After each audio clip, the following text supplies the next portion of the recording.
Pues como sabrán nuestros queridos seguidores, siempre fue un motivo en este programa para que nos asomemos desde el mirador a las cuestiones sobre el acoso, el ciberacoso y las relaciones en general de nuestros menores. Y más aún cuando uno le brinda la oportunidad, dos motivos. Uno, el tener por aquí al alcance a uno de los expertos y referentes en la materia a nivel nacional y me atrevería a decir incluso más allá. Profesor Luengo, buenos días. Hola, buenos días. Bienvenido y agradecido por aceptar la invitación. Decía que bueno, que un buen motivo hablar de acoso teniéndolo a usted aquí, como también es un buen motivo hablarlo en estas fechas, ¿no? Porque las cuestiones del acoso, el ciberacoso, ahora hablaremos del apellido escolar si sí o si no toman vacaciones, ¿no? Efectivamente, la del ciberacoso no toman vacaciones en la medida en que el contacto, las relaciones interpersonales a través de las redes sociales se mantiene durante este periodo estival y aunque los chicos no tengan ese contacto cotidiano en las aulas, en los espacios escolares, pues lo tienen a través de las aplicaciones informáticas. Si le parece, vamos un momento al mundo más real que al virtual, después lo alcanzaremos. Vamos a intentar aclarar algunos conceptos, porque ¿tenemos claro lo que es el acoso realmente?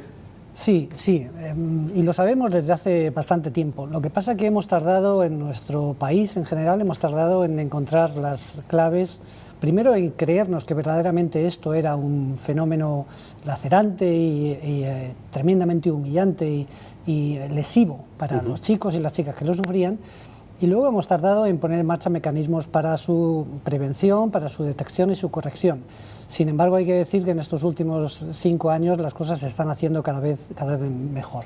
Pero es cierto, el acoso entre iguales, yo prefiero denominarlo así y no escolar, porque efectivamente, aunque se da en el entorno escolar, hay que explicar que no es un fenómeno que nace porque esté en la escuela, claro. no nace en la escuela. Esta es una enfermedad social que está muy ligada a la concepción de la violencia, a la banalización del insulto, a los malos modos, a lo chulesco, a la arrogancia, pero es un fenómeno que está ligado a la violencia. Acoso, cuando hablamos de acoso estamos hablando de violencia, de maltrato, por lo tanto, entre chicos y chicas, y efectivamente cuando se da en el entorno escolar entre compañeros de clase. Estamos hablando de algo grave, que puede ser devastador para las víctimas y que es bien conocido desde hace ya más de 30, 40 años. Habrá quien, hablando de banalización, habrá quien banalice y hasta bien hace poco, incluso a lo mejor hoy, decía, bueno, esto son cosas de chicos, esto siempre ha pasado, ¿no? Sí, este es uno, efectivamente, uno de los errores habituales, ¿no? Este es uno de los mitos más conocidos y reconocidos. Esto siempre ha pasado, es cosas de chicos, esto curte, esto hace que las personas crezcan y maduren. Bueno, nada más lejos de la realidad.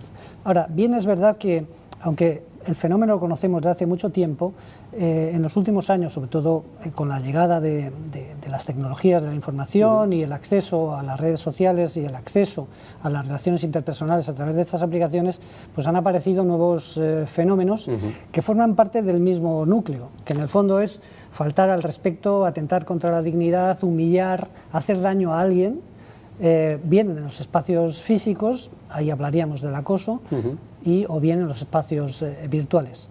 Pero estaríamos hablando de un fenómeno ligado a la violencia, violencia injustificada, violencia sostenida en el tiempo, violencia explícita y además querida, intencional, y muy importante, violencia relacionada con un escenario de desequilibrio de poder, porque no hablaríamos de cualquier violencia, una pelea, por muy fuerte que sea, pues muy violenta que sea entre chicos o entre chicas, pues no tendríamos que considerarla como una situación de acoso en la medida en que no hubiera desequilibrio de poder. Cuando hablamos de acoso estamos hablando de que bien porque un chico o un grupo de chicos está por encima socialmente, por decirlo de alguna manera, de la víctima, o bien porque efectivamente por el número de personas que agreden, pues estaríamos hablando de indefensión, estaríamos hablando de desequilibrio de poder entre víctimas y victimarios. Estaba aludiendo a la agresividad, a la violencia. En definitiva, lo del acoso es un poco el reflejo de nuestra sociedad. A lo mejor hoy, no sé si es que tenemos más conciencia del acoso o quizás es que la evolución también de nuestra propia sociedad, que parece que ha evolucionado hacia conductas en general más violentas y más agresivas, también se refleja en esto, o ambas cosas. Bueno, vivimos una situación muy paradójica. no es que yo quiera ver las cosas con moderado optimismo, es que si miramos los datos, las estadísticas, lo que nos dicen las cifras, probablemente no ha habido una sociedad más intolerante con la violencia que esta. Nunca. Y esto está suficientemente documentado y evidenciado en datos estadísticos. Lo que pasa es que una sociedad intolerante con la violencia es una sociedad que muestra la violencia, la enseña, y los medios de comunicación hacen un papel en ese sentido fantástico, porque muestran la realidad, y paradójicamente quien está percibiendo esto puede tener la sensación de que estamos peor que nunca. Lo que pasa es que se están visibilizando cosas que antes quedaban absolutamente ocultas. Nunca hemos asistido a movimientos sociales como los que, bueno, todos conocemos y que están muy en auge hoy en día por las noticias que conocemos, ¿no?, relacionadas con abusos sexuales o con violencia en general. Nunca hemos conocido movimientos sociales, cívicos tan importantes como los que se dan ahora, rechazando claramente la violencia.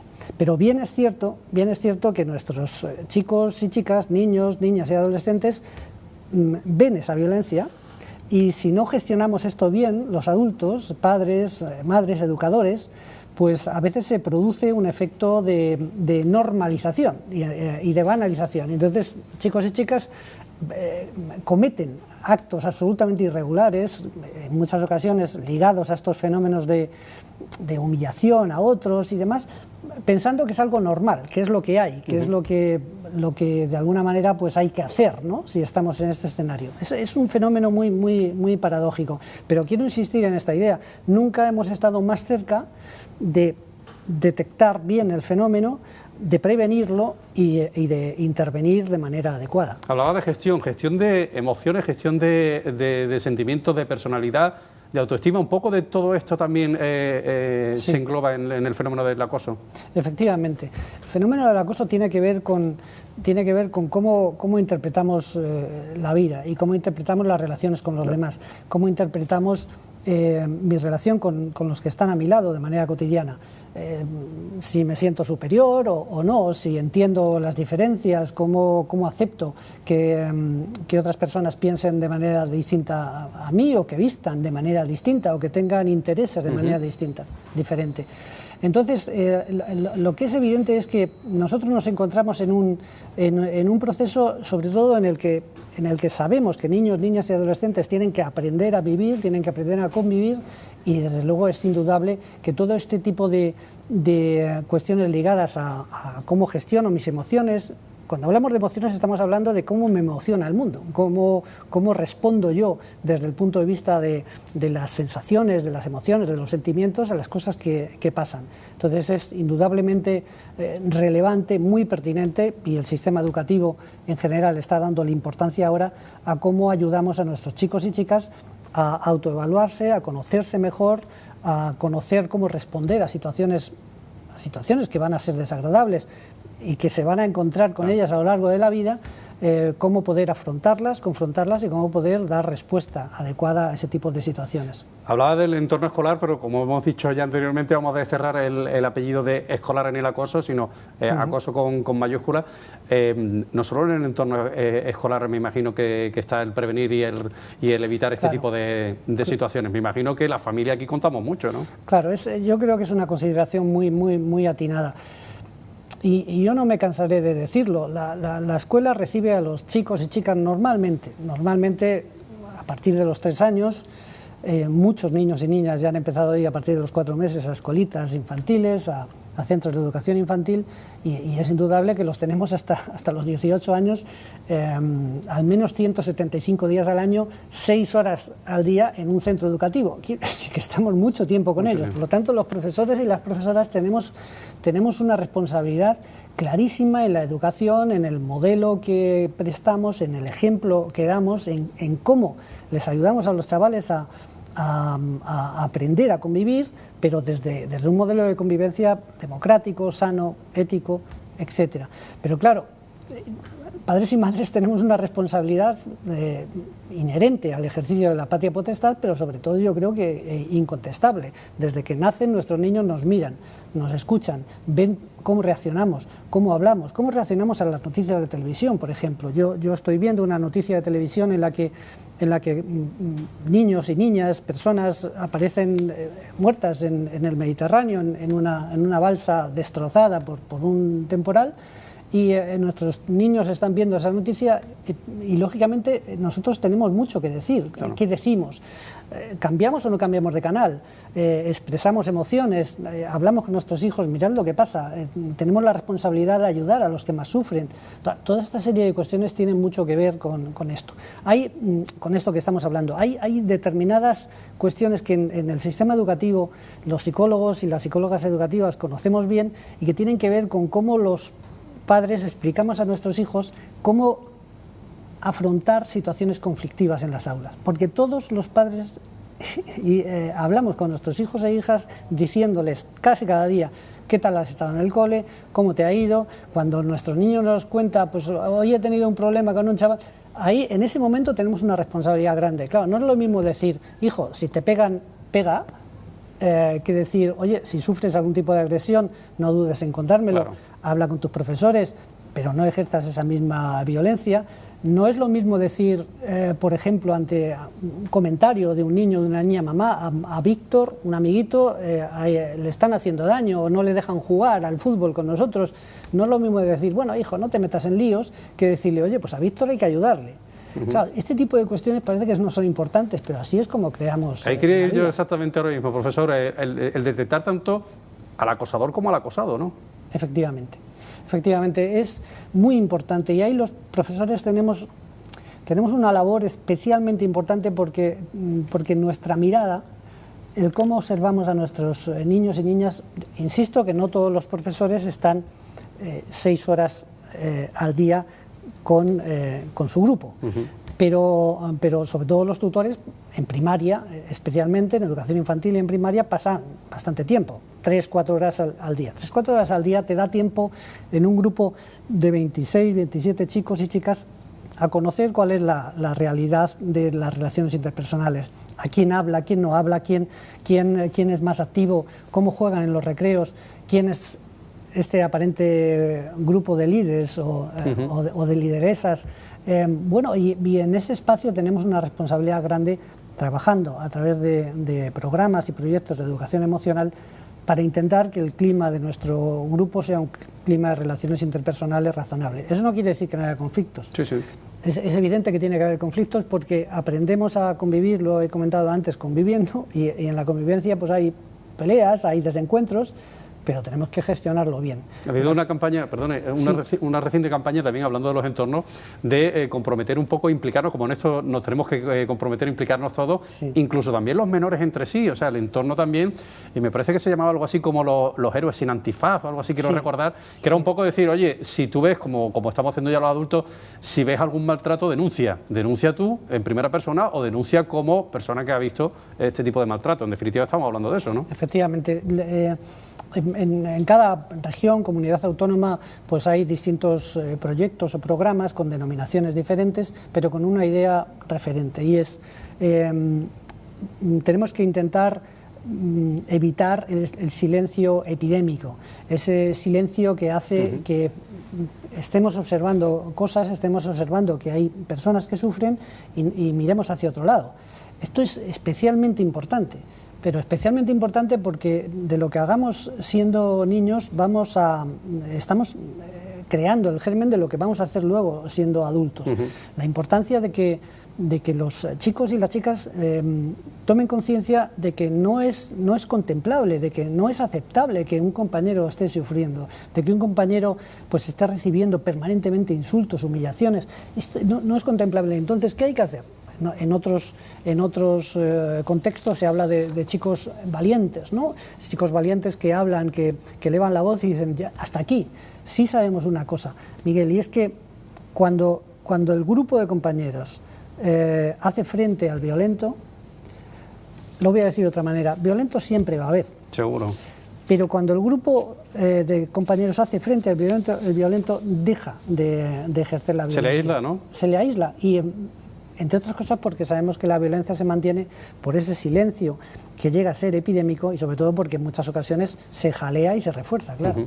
Viendo las estadísticas, dice la más generosa que he encontrado de los últimos tiempos que 1 de cada 10 menores se ha sentido acosado. Las hay más dramáticas incluso que esas, pero ya con esa me resultaría lo suficientemente alarmante como para que tomemos conciencia de que esto es un problema de una dimensión considerable. Sí, es muy importante. Los números son muy importantes. Hay estadísticas que nos hablan de una prevalencia mayor. Ese dato que tú estás dando, por ejemplo, lo constatamos en un estudio en el que tuve la oportunidad de participar de Save the Children. Hace 2 años, yo con una campaña que es Yo a eso no juego. Bueno, se entrevistó a muchos chicos y chicas, pero sí quiero dar también un dato. Voy a intentar quitar la parte, las aristas feas del dato técnico, y es que probablemente nos encontremos con una prevalencia menor. Es decir, yo creo, fíjate, que 1 de cada 10 supone que prácticamente en un aula de secundaria tenemos a 3 chavales que están sufriendo gravemente acoso. Yo creo que probablemente la incidencia sea menor. Tanto la prevalencia y la incidencia. Pero esto no quita hierro al asunto. Nosotros en nuestra comunidad autónoma llevamos desarrollando unas acciones para conocer bien la prevalencia, es decir, el porcentaje de población que tiene vive esta situación, y estamos en un entorno de entre un 3 y un 5%. Pero claro, un 3 y un 5% son muchos niños y niñas que cada mañana se levantan diciendo voy al infierno. Ojo con esta historia. Profesor, y si esto ya, las cifras que queremos movernos, ya es una complejidad, aquí llegaron las redes sociales para complicarlo todo. Sí, se podría decir así. Sí, y en un principio las redes sociales se comportaron como un escenario de desarrollo paralelo, muy experimental, en el que los chicos fundamentalmente seguían manejándose en las relaciones interpersonales en el mundo físico y empezaban poco a poco a meterse en estas redes, pero hoy en día el mundo de las relaciones interpersonales es el mundo. No hay separación entre lo que pasa en el mundo físico y lo que se mueve, y las redes de relaciones que se dan en las aplicaciones informáticas. Y lógicamente se ha complicado. Y se ha complicado por varias razones, pero sobre todo por una. Y es que lo que ocurre en las redes sociales ocurre sin el cara a cara, sin la mirada fresca. Y entonces, evidentemente, cuando la mirada se pierde, cuando no hay ese contacto físico que permite a la persona agredida responder y a la persona que está agrediendo ver lo que está pasando en el rostro, en la vida de la persona a la que estoy agrediendo, pues evidentemente todo se hace más fácil. Y mucho más frío, más impersonal, ¿no? Absolutamente. Y por lo tanto, esa parte es especialmente sustantiva. Es decir, nos cuesta menos hacer daño, si queremos hacer daño. Y una segunda parte especialmente importante, y es la difusión que tiene de ese daño que hemos ejercido. Difusión en segundos. En segundos, una agresión, un insulto, una vejación ha pasado de la relación entre tú y yo a la relación entre miles de personas, al conocimiento de miles de personas. Claro, esto nunca había pasado. Yo soy bastante mayor que tú, pero seguramente tú también lo conozcas, ¿no? Antes, una nota en un corcho diciendo fulanito es tal, con un dibujo sarcástico y tal, pues claro, llegaba el conserje o cualquier profesor, lo quitaba, y los que habían visto ese post-it o esa nota, pues eran los que se habían quedado impresionados con esta historia, pero luego ya no. Y hoy en día, claro, la capacidad de difusión y de redifusión que tiene lo bueno y que tiene lo malo ha hecho de este fenómeno un escenario absolutamente diferente. Y gestionar precisamente este tipo de emociones con chavales, chicos y chicas que están formándose todavía la personalidad y que a lo mejor en el manejo técnico de las redes sociales son muy buenos, pero no tanto en el manejo, vamos a decirlo, de los comportamientos y las conductas de relaciones personales. Se complica mucho, ¿no? Se complica mucho porque, bueno, hasta hace 5 o 6 años, entendíamos que padres y madres no habían podido ejercer un modelo educativo en el uso de las redes sociales y de las tecnologías en general porque no sabían o no sabíamos, y por lo tanto los chicos entraban casi como elefante en cacharrería. Pero hoy en día los padres y madres que tienen niños de 3, 4, 5, 6, 8 años saben más que sus hijos de lo que es el uso de las redes sociales, y por lo tanto están obligados a gestionar bien eso, a educar, a enseñar, a dialogar, a navegar juntos y a controlar también. La palabra control es una palabra que nos asusta, pero vamos a ver, yo tengo que ejercer la patria potestad. Control parental es responsabilidad, en definitiva. Es responsabilidad, ¿no? Pero lo que pasa es que el control lo podemos ejercer con el ordeno y mando y dispongo, o con el diálogo, pero también con el decir no, en muchas ocasiones, con el control de los tiempos. No es lo mismo, indudablemente, gestionar lo que hace mi hijo en las redes sociales o ayudarle o entender lo que hace mi hijo en las redes sociales cuando tiene 16 años, es evidente que cuando tiene 12. Pero cuando tiene 12, 11, 10, 13, 8, 9, pues es evidente que mi papel es mucho más protagónico como padre o como madre en el control de lo que está pasando. Pero eso no hemos cambiado, ¿no? Digo yo que si siempre los padres nos hemos preocupado, o los padres se preocuparon de con quién vas, con quién no vas, con quién hablas, con quién... Aquí no ha cambiado nada. Lo que pasa es que sí es verdad, se complica en el sentido también de que las relaciones personales a través de Internet, a saber dónde llegan, ¿no? Se magnifican.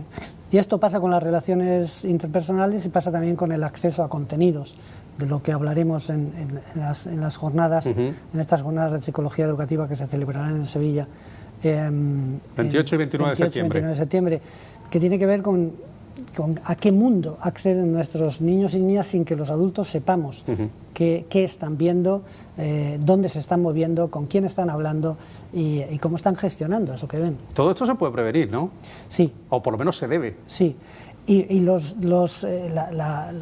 mala noticia es que este es un proceso complejo y que puede llegar a ser un problema. La buena noticia es que tenemos que considerarlo como un reto y ya sabemos que hay determinadas vías de desarrollo que hacen que las cosas funcionen. Y una de estas vías de desarrollo es el aprendizaje entre iguales. Yo estoy desarrollando un proyecto que, por otro lado, tiene una parte de innovación, pero otra parte muy ligada a lo que ya sabemos en el mundo de la educación, y es el proyecto del hermano mayor. Es decir, nosotros formamos a chicos de secundaria para que acudan a los centros de infantil y primaria. Ayudantes TIC. Efectivamente. Y de esta manera estamos reconociendo el terreno de una manera mucho más manifiesta. Bueno, y estamos intentando llegar con ideas que penetran muy bien a chicos justo en el momento en el que empiezan a acceder a las redes sociales. Pero hay una cosa muy curiosa, y es que hace 4 años intervenir con chavales de 15 años, de tercero o cuarto de secundaria, en grupos de quinto y sexto de primaria, pues era lo habitual. Hoy en día tenemos que bajar a cuarto de primaria, claro, porque cada vez los chicos... El acceso es más temprano, ¿no? Absolutamente. Y cada vez saben más y cada vez saben más en el sentido superficial del término, es decir, que entran con más facilidad en contenidos, manejan las redes. Yo suelo considerar, por supuesto lo digo con la máxima prudencia, que los niños y las niñas nunca sabrán más que los adultos de las cosas, porque lo que hay en Internet es la vida. O sea, a lo que nosotros accedemos en Internet, los distintos contenidos, el acceso a la pornografía, por ejemplo, que es desgraciadamente bastante habitual en chavales de 12, 13, 14 años y que está generando no pocos efectos indeseables, pues es algo que sabemos que se da, y se da porque los chicos acceden a contenidos impropios de su edad, claro, que no tienen formada la personalidad. De su edad, ¿no? ¿Qué pasa si un chico accede a una página, por ejemplo, que explica cómo convertirte en una persona anoréxica, cómo dejar de comer o cómo adelgazar? ¿Qué puede pasar? Pues si no gestionamos esto bien desde el mundo adulto, sobre todo padres y madres, pues podemos encontrarnos en muy poco tiempo que una niña, por ejemplo, estos son casos absolutamente reales, una niña, y hablo de niñas porque en general ha sido así, niñas, bueno, pues con una complexión física que no es el canon estético que todos queremos, ¿no? Pues que han sido insultadas con calificativos de gorda, que apestas, ¿qué tal? Pues estos niños acceden a través de Internet a ver cómo solucionan este asunto, y es grave Y es grave que antes que hablar con los padres, con los hermanos mayores, busquemos en Internet a ver cómo podemos solucionar este problema. Y pueden acceder a páginas que hacen apología de estas enfermedades, que hacen apología de los trastornos del comportamiento alimentario.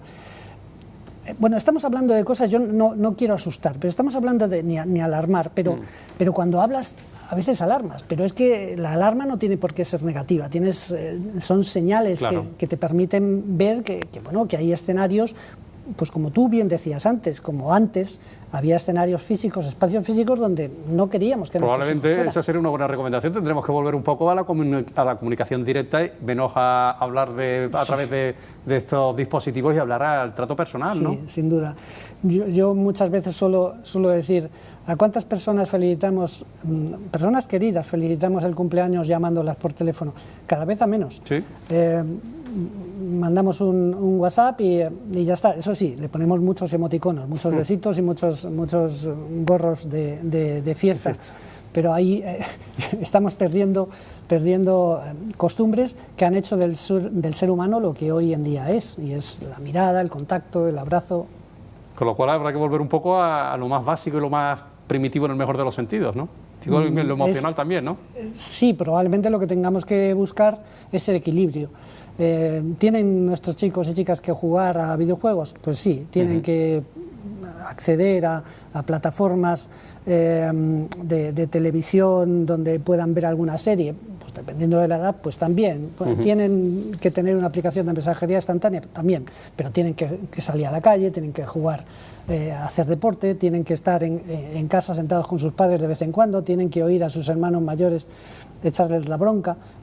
El equilibrio es fundamental. Habrá que gestionar mejor eso que se llama ahora, o que se dan a llamar la inteligencia emocional, la real y la virtual, ¿no? O digital, que se llama ahora, ¿no? Efectivamente, porque hay una inteligencia, una inteligencia emocional digital. A mí en una mesa redonda un amigo psiquiatra me decía, pero José Antonio, esto es un nuevo invento. Digo, ya, pero es que no tiene nada que ver. Vamos a ver, cuando yo veo una cosa escrita en un grupo de WhatsApp, lo que yo estoy viendo no lo he visto nunca. Antes lo veía en el mundo físico, ahora estoy viendo una frase y yo puedo tomar la decisión de difundirla o puedo tomar la decisión de escribir diciendo "ya basta ya", por ejemplo, ¿no? Claro, podemos decir, bueno, pues esto es algo parecido a lo que ha pasado. En teoría sí, pero solo en lo superficial. Hay una inteligencia emocional que tiene que ver con lo digital, y lo digital está ya marcado en nuestro corazón como un sello, ¿no? Con lo cual, particularmente, perdón, sobre nuestros menores, con los que queremos poner bien el foco, me imagino que conforme van desarrollando su personalidad, también esta inteligencia emocional digital tendría que ir en paralelo, un poco construyéndose una cosa y la otra, ¿no? Sí, sí. Hay una evidencia que nos dan los datos, que tiene que ver con el hecho de que los chavales, conforme van creciendo, pues, y es lo lógico, van madurando y entonces van dejando determinadas prácticas de riesgo. Las edades entre los 11, 13 años son explosivas. Pero es que hace 10 años el escenario de edad explosivo, de riesgo, estaba entre los 13 y los 15. Cambiar la horquilla de edad, ¿no? Efectivamente, estamos bajando. Lo mismo que observamos que nuestros niños y niñas están expuestos a cosas sin ningún tipo de control, a imágenes, a contenidos que son peligrosos. Hablamos, por ejemplo, de la hipersexualización de la infancia. Esto es una evidencia.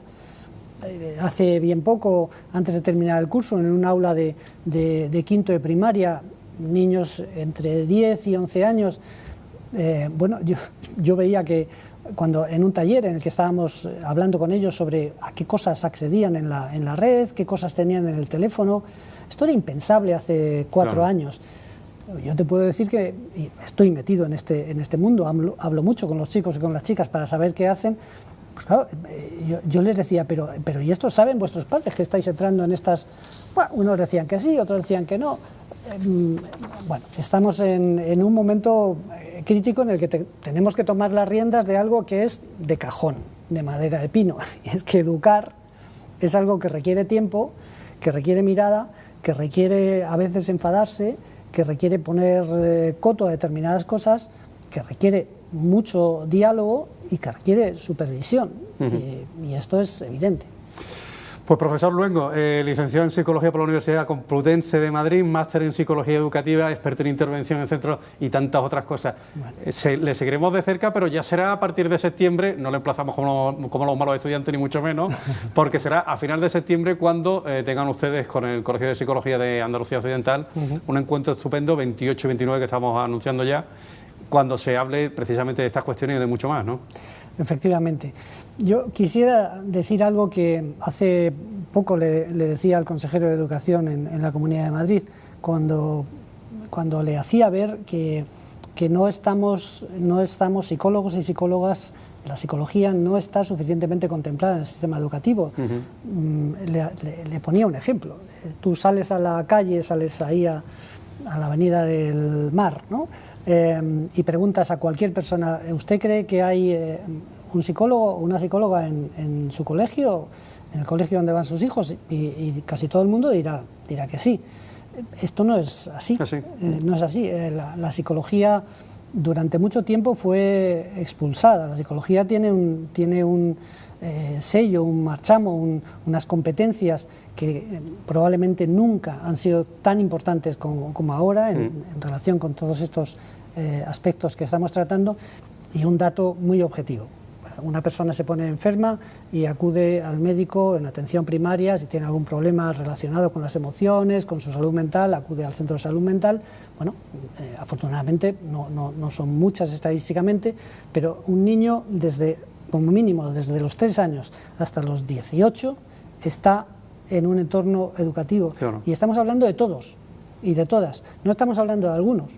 Y fíjate, si hay ahí 15 años, 175 días al año, mínimo 6 horas al día. 15 años y qué 15 años. Y qué 15 años. Exacto. Y en muchos centros sin la figura del psicólogo, de la psicóloga, o con unas ratios absolutamente pues me parece precarias. más que razonable la reivindicación, porque nunca como ahora han sido ustedes tan necesarios.